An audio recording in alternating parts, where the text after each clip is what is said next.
Hello and welcome back to the deep dive. I am so glad you are here with us today. We are doing something a little bit different, and honestly, I think it is going to be one of our most relatable deep dives yet. I think so too. Usually we're out here talking about, massive global trends or these incredibly complex scientific breakthroughs or the history of ancient civilizations, but today we are kind of looking in the mirror. That's right. We are looking at the things we do every single day, often without even, thinking about them. We are talking about the daily routine. The architecture of our lives. I mean, it's the scaffolding that holds the whole day together. And to do this, we are analyzing a really, really fascinating source. It's a great one. It's a transcript from a program called Easy Conversation English. And the reason I love this source is that it just strips everything down to the basics. It's a conversation between two characters, Emily and Paul, who are basically the North and South Pole of daily habits. They really are. A study in contrasts.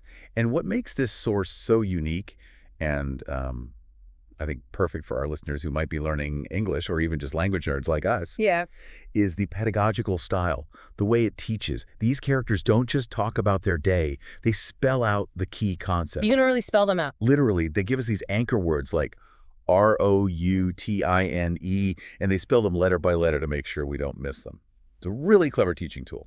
So our mission today is to take this transcript, track these two characters, and really break down the anatomy of a day from the moment the alarm rings or, doesn't ring all the way to hitting the pillow. We want to extract the essential vocabulary, look at the cultural contrast between town and city, and help you, the listener, understand how to talk about your own life by looking at these two very, very different examples. Exactly.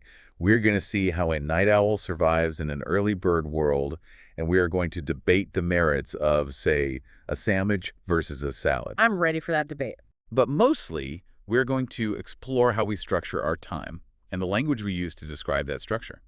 Okay, so before we jump in, let's introduce the cast of characters properly. First, we have Emily. Based on the source text, how would you describe Emily? Well, Emily is our cosmopolitan creative. She's an artist. She lives in the city. She operates on a shifted schedule. She values social connection, inspiration, and, the energy of that urban environment. She thrives on the buzz. She does. And then on the complete other side of the spectrum, we have Paul. Paul is the anchor. That's a good word for him. He's a teacher. He lives in a small town. He values structure, nature, silence, and consistency. A lot of consistency. Yeah, so if Emily is the chaotic, creative energy of the city, Paul is the rhythmic calm of the countryside. it's the classic odd couple dynamic. But, and this is the expert note here, looking at opposites, this is actually one of the most powerful ways to learn a language. Oh, it is, without a doubt. Think about it. If we only looked at Paul, we would only learn the vocabulary for morning and quiet and peaceful. Right, we get half the picture. By adding Emily, we get night and crowded and hurried. You need that contrast to cover the full spectrum of the human experience. If everyone lived the exact same life, our language would be very, very boring. Very true. So let's get into it. Let's start where every day starts, whether we want it to or not. The morning. The morning. Now, in our source material, Paul introduces himself with a really specific idiom. He calls himself an early bird, and he spells it out for us. E-A-R-L-Y. And this is such a common phrase in English, but it's really worth unpacking. An early bird isn't just someone who wakes up early because they have to for work. No. It's an identity. It's a personality trait. It implies a virtue, doesn't it? There is that old saying, the early bird catches the worm. It suggests that if you are up first, you win. You get the prize. Exactly. It implies eagerness, productivity, and getting a head start on the rest of the world. There's a bit of a moral high ground that comes with it, culturally. A sort of quiet superiority. While you were sleeping, I was conquering my day. Pretty much. And Paul lives up to this. The source text says he wakes up at 6 p.m. every single day. Every single day. That is the phrase that stopped me in my tracks. Because most of us have a weekday self and a weekend self, right? Oh, absolutely. Monday through Friday, maybe you're up at 7:00. But Saturday, maybe 9.0 or 10:00. You let yourself recover, but Paul is consistent. That consistency is the hallmark of the true early bird. His internal clock, his circadian rhythm is just set. He isn't waking up for an alarm. He is waking up because his body says, it is 6:00 a.m., it is morning. Let us begin. That sounds impressive. I have to admit, it also sounds slightly terrifying to me. It can be. But then we have Emily. Yeah. And Emily is Well, she is the resistance. She is the other side of the coin. Yes. Emily identifies as a night owl, spelled N-I-G-H-T. The nocturnal creative, the person who gets their best ideas when the rest of the world is asleep. And her reaction to Paul's 6:0 a.m. schedule is just hilarious. It's perfect. She says, and I quote, "That sounds like a dream or a nightmare." It laughs. It's so good. That sums up the night owl experience perfectly. For Paul, 6:0 a.m. is a dream. It's fresh, it's quiet, it's full of potential. For Emily, 6:0 a.m. is a nightmare. It is physically painful. It's an unnatural state of being. Yeah, the text says she stays awake late. She's probably painting or reading or just existing in that quiet late night space where her mind is most active. So her alarm is set for 8:30 a.m. And that's a 2.5-hour difference. That is a massive chunk of time. By the time Emily even opens her eyes, Paul has lived a significant portion of his day already. Oh, for sure. He's probably done more by 8:30 than some people do all morning. He's had coffee, breakfast, maybe read the news. Exactly. But here is where the source material gets really, really instructive for anyone learning English. It makes this huge critical distinction between two phrasal verbs, wake up and get up. Yes. This is a nuance that can really trip up a lot of learners, but Paul explains it so clearly in the text. He does. He says, wake up is when you open your eyes. It is the mental act. It's the return to consciousness. Right. You are no longer asleep, but you are not yet part of the world. You're in that sort of in-between state. Exactly. You're aware, but get up. That is physical. That is when you physically leave the bed. That is feet on the floor. That's the moment of commitment. And looking at the gap between those two events, between waking up and getting up, tells us everything about these characters. Let's look at Paul's timeline first. Paul wakes up at 6:0. He gets up at 6:10. 10 minutes. That is a tight turnaround. That is incredibly efficient. It's a transition, not a negotiation. He wakes up, he probably stretches, maybe he thinks about his first cup of coffee, and then boom, he is up. There is no hesitation, no second guessing. The decision is made. Now, let's look at Emily. This is where we encounter one of my favorite vocabulary words in the entire deep dive, the snooze button. Spelled S-N-O-O-Z-E. The sound of the word itself sounds sleepy. Snooze. It really does. I feel like that word should be written in a shaky, tired font. The text says she hits it many times. Many times. So her alarm goes off at 8:30. Yeah. But she doesn't get up, physically leave the bed until 9:0 a.m. That is 30 minutes. She spends 30 minutes in what I like to call the snooze cycle. Which is a fascinating psychological state, isn't it? Yeah. You aren't really asleep because the alarm keeps interrupting you every 9 minutes or so. Yeah. But you aren't really awake because you are refusing to accept reality. It is a state of denial, a 30-minute war against the morning. It is. You're trying to bargain for just a few more minutes of rest, but it's not real rest. It's fragmented and stressful. It really is. It's a battle. So for Paul, the morning is a welcome friend that he goes to meet. For Emily, the morning is an intruder. She's trying to fight off with the snooze button. And that struggle, that 30-minute delay, sets the tone for everything that follows. Because once they are finally vertical, once they have both gotten up, they need to fuel the machine. Breakfast. The first meal of the day. And again, two completely different philosophies at play. Let's start with Paul, the man of energy. He takes the energy approach. The source says he makes a cup of coffee and eggs. Eggs. Now think about the process of making eggs. It's not passive. It requires engagement. It's an activity. It is. You have to get a pan. You have to turn on the stove. You need butter or oil. You have to crack the shells without getting little pieces in the pan. You have to watch them so they don't burn. It's a small, mindful ritual. It is a ritual. He is cooking. He is actively preparing his nourishment. He is. And he gives a very functional reason for this. He says, quote, breakfast gives me energy. He views food as fuel. He knows he has a long day of teaching ahead, and he is front-loading his calories. He is preparing his body for the work to come. It's very intentional. Meanwhile, Emily, we know she lost 30 minutes to the snooze button, so she is already behind schedule from her own perspective. The text describes her as being always in a hurry. That is the direct consequence of the snooze button. You are borrowing time from your morning preparation. And you have to pay it back with stress. So what is her breakfast? Green tea and maybe a banana. Maybe a banana. I love that detail so much. It is so conditional. It is. If the banana is right there on the counter looking perfectly yellow, sure. Yeah. If she has to open a cabinet and look for it, forget it. There's no time. It is a grab-and-go breakfast. It is survival mode. It's about getting something, anything, into her system so she can get out the door. And notice the beverage choice, too. Paul is coffee. Strong, classic, high caffeine, sort of an aggressive form of energy. Right, it's a jolt, Emily is green tea. which is gentler. It has caffeine, but it is more of a slow burn. Mm. It is perhaps a bit more soothing. It fits her artistic persona, but it also fits the fact that her stomach might not be ready for a heavy meal if she just rolled out of bed in a panic. That's a great point. So right from the first hour, we have two completely different worlds. We have the slow, cooked, set-the-tone breakfast. And the hurried, light, get-out-the-door breakfast. And that energy, or lack thereof, carries right over into the next phase of the day, leaving the house. This moves us into the second source document, V2, which creates a really nice transition. We're talking about the commute. Commute. And they spell it for us, C-O-M-M-U-T-E.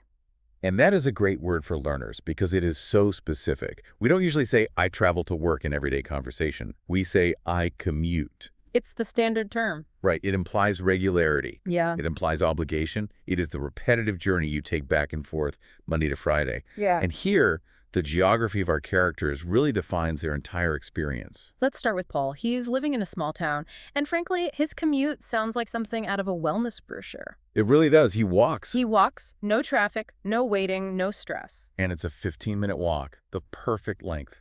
Not too long, not too short. And it's not just walking down a sidewalk next to a busy highway. The text says he walks through a park.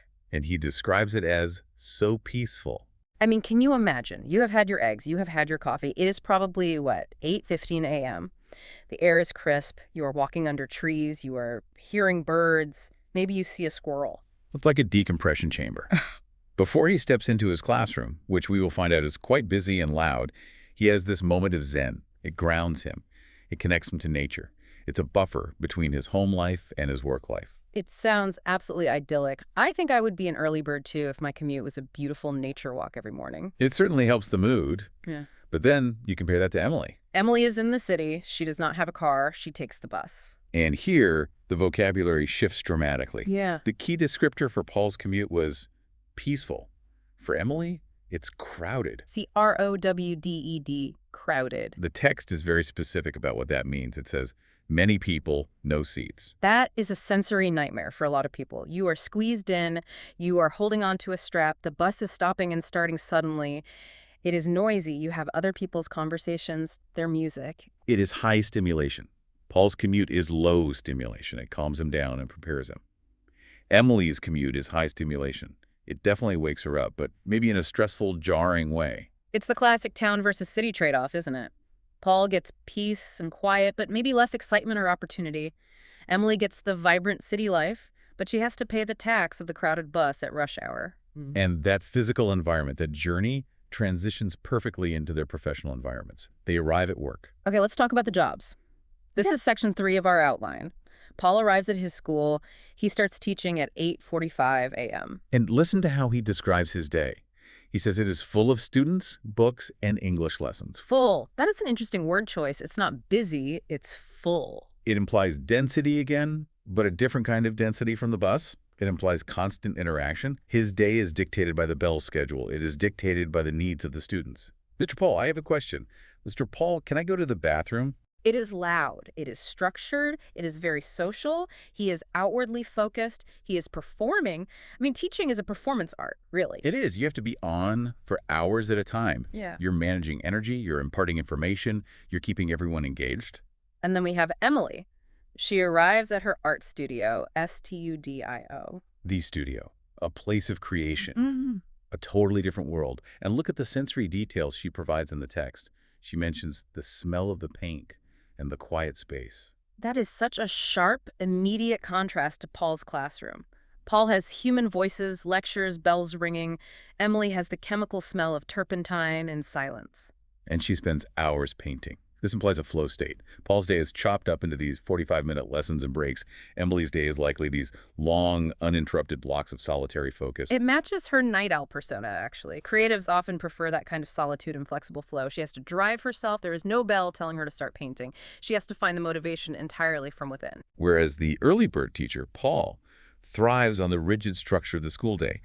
That external structure keeps him moving forward. You know, it is interesting to note the irony here. Emily, the girl who lives in the crowded city and takes the crowded bus, works in a quiet, solitary studio. Hmm. And Paul, the guy who lives in the peaceful town and takes the quiet walk through the park, works in a loud, crowded classroom. That is a brilliant observation. It really shows that we intuitively seek balance in our lives, doesn't it? It does. If Emily worked in a loud, crowded office after that bus ride, she might burn out completely. The studio is her sanctuary from the city. And the park is Paul's sanctuary from the school. Exactly. We sandwich the chaos with peace. We find ways to regulate our stimulation levels throughout the day. So half the day is gone. It is around 12:38, the universal signal for food. Lunchtime. So how do they handle the midday break? This is section 4 of our deep dive. Well, Paul, true to his structured, prepared nature, has a lunchbox. A lunchbox, that is such a nostalgic object for me. It brings back school day memories. It implies preparedness, it implies thriftiness, and it implies that he probably made it himself, probably way back at 6:30 a.m. when he was also making those eggs. He's a planner. So what is he eating? A sandwich. Functional, efficient, portable. And where is he eating it? The text doesn't explicitly say, but the whole vibe of a lunchbox suggests he's eating at work. Maybe in the teacher's break room, maybe even at his desk while he looks over some papers. Right. It isn't an outing. It is a refueling stop. Get the energy in so you can get through the afternoon. Precisely. Meanwhile, Emily. Emily is totally different. She leaves the studio. She goes to a cafe. And she's not alone. The text says she goes with friends. This is her social outlet, and it makes perfect sense. Remember, she has been alone in that quiet studio all morning. She's been inside her own head, focused on her canvas. She needs that human connection now. That makes total sense. Right. Paul has been surrounded by dozens of students all morning. He has been talking nonstop. He probably wants nothing more than to just sit in silence with his sandwich. Emily has been silent all morning. She wants to talk. She wants to bounce ideas around. Exactly. We recharge what is depleted. Paul needs to recharge his social battery by being quiet. Emily needs to recharge her creative battery by being social. And what are they eating at the cafe? Salads. Salads and chocolate for dessert. Yes, we absolutely cannot forget the chocolate. Emily says they always share some chocolate for dessert. And Paul has a very funny and very true observation about this. He says, a little sugar helps the afternoon go faster. The sugar theory. I think we've all been there. That 2:00 p.m. slump where your brain just stops working and you stare at your screen. The post-lunch crash, it is a biological reality. Your body is diverting energy to digestion. It is. And whether you are a teacher grading papers or an artist trying to get the right color mixed, the afternoon can drag. That little piece of chocolate is a coping mechanism. Gives you that little dopamine hit to get through the final stretch of the workday. Speaking of the final stretch, Paul mentions he is grading papers until 4:00 p.m. Right. The teacher's work is never truly done when the final bell rings. But 4:00 p.m. is when he is mentally switching gears. He says he is ready to head home. So 4:00 p.m. hits. The school day is over. The painting is probably done for the day. Now we enter what I like to call the third shift. The third shift. I like that. This is covered in our third source document, V3, the work after the work. The transition from work to home. Yeah. And once again, their paths diverge immediately. Emily doesn't go straight home. Not yet. No. She makes a stop. She stops at the supermarket. And here we get a spelling word that is absolutely essential for daily life. Groceries. Groceries. It is interesting that she does this after work. It adds another layer of fatigue to the day. It's another task to complete before she can finally rest. Think about the logistics of it. She is in the city. As we know, she doesn't have a car. So she has to walk through the aisles, make decisions, stand in line, and then Then she has to carry all those bags. on the bus. Or walk with them. It's likely, yes. That is a physical workout. The city grocery shop is no joke. You can only buy what you can physically carry. It limits you. It shapes your diet and how often you shop. It does. It's a very different experience from driving a massive SUV to a suburban mega store and filling the trunk for 2 weeks. She's probably shopping every few days. Meanwhile, Paul, Mr. Efficient, he goes straight home, no detours. Why? Well, this is where we learn about the dog factor. The dog factor, a powerful A motivator. very powerful one. Yeah. He has a dog named Max. And this is a huge driver of routine for anyone with a pet. You cannot just stop for groceries on a whim. You cannot go out for happy hour spontaneously. No, you have a responsibility waiting for you at home. Max needs a walk. Max needs his dinner. So Paul rushes home. It provides an anchor for his evening. It forces him to transition from work mode to home mode immediately. And this is the great tragedy of adulthood. Walking through the front door doesn't mean the work stops. No, not at all. Paul says, when I walk inside, I see the chores. Chores, chores. And the text defines them as small jobs at home, which is a very polite and understated way of describing the things that eat up our precious free time. I love how the source breaks down their specific chores. It becomes this battle of the worst household tasks. Emily's nemesis is washing the dishes. She says she really doesn't like it, a very strong and relatable feeling. Who does? But think about why. Dishes are wet, they're often greasy, it's an immediate consequence of eating, you have a nice meal, and then you have to clean up the mess. And if she's an artist, maybe she is just tired of using her hands all day, or maybe she just wants to be out of the kitchen and finally sit down. But Paul's burden is different. His is laundry, Laundry. And his complaint is very specific and very insightful. He says washing and folding clothes takes forever. It really does. It is the waiting game. It's not a task you can just do and finish. And think about Paul's personality again. He's an early bird. He's disciplined. He values efficiency. Six-point hero getup, a 10-minute transition. Laundry is inherently inefficient. It is. You put the clothes in the washing machine, and then you wait for 40 minutes. You can't really start something big, but you can't finish the laundry either. You're in limbo. Then you move them to the dryer, another hour of waiting. And then comes the folding, which is repetitive. It is tedious. For a guy who values structure and action, laundry is a slow-motion nightmare. It's a multi-stage process with forced downtime. That is a brilliant insight. The nature of the chore itself conflicts with his personality type, whereas dishes, you scrub them, they are clean, you put them away, it is linear. It's a task with a clear start and finish. He might actually prefer doing the dishes if they were given the choice. I think he probably would. It is so funny how they both have that one thing they dread, but the text pivots here to the reward. Why do we do the chores? Why do we suffer through the laundry and the dishes? As Emily puts it so perfectly, once the house is clean, we can finally relax. RELAX, the golden word of the evening. The objective, the finish line, to reach that state of zero obligation where there's nothing else you have to do. And this is where we see their core personalities really shine through again. How they choose to recharge tells us so much about them. Let's start with Emily. Her version of relaxing involves connection and media. She says she loves to watch a movie or call her family. So she is reaching out, calling family, that's obviously social, watching a movie that's engaging with a narrative, with characters looking at screens. It's an external focus. She's an external processor of relaxation. Yeah. She takes things in from the outside world to relax. It connects back to her lunch with friends. She gains energy from that kind of stimulation. Whereas Paul prefers to read a book in his favorite chair. His favorite chair, that detail just kills me. It is so specific and so perfect. Every early bird has a favorite chair. I'm convinced of it. It implies a sanctuary, a specific spot in the house that is just for him and his book. And notice what he's doing. Reading. Absolute silence. He has been talking to students all day long. Mr. Paul, look at this. Mr. Paul, listen to me. Now. He wants nothing but silence. He doesn't want to call anyone. He doesn't want a movie blasting at him. He wants the quiet page. It helps him feel calm, as he says.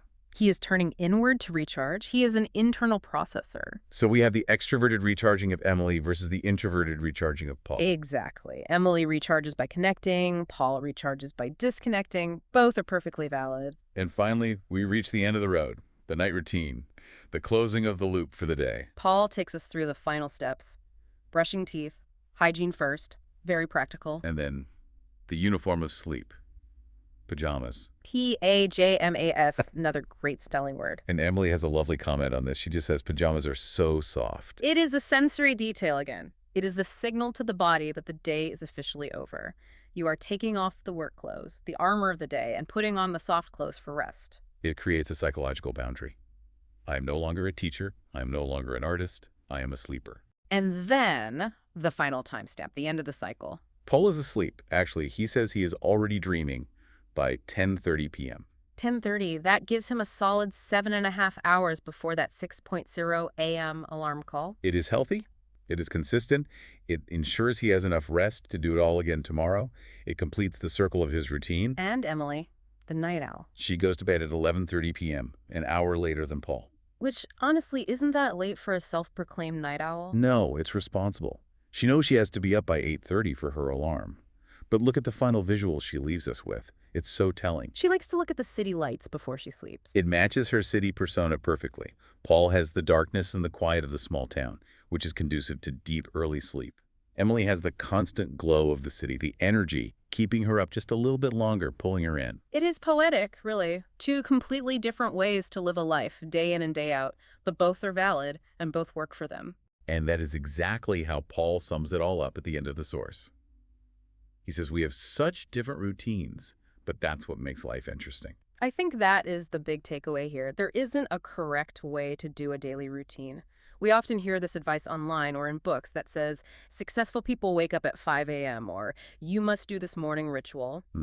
But Emily is successful too. She is a working artist. She seems happy. She just operates on a different time zone. Absolutely.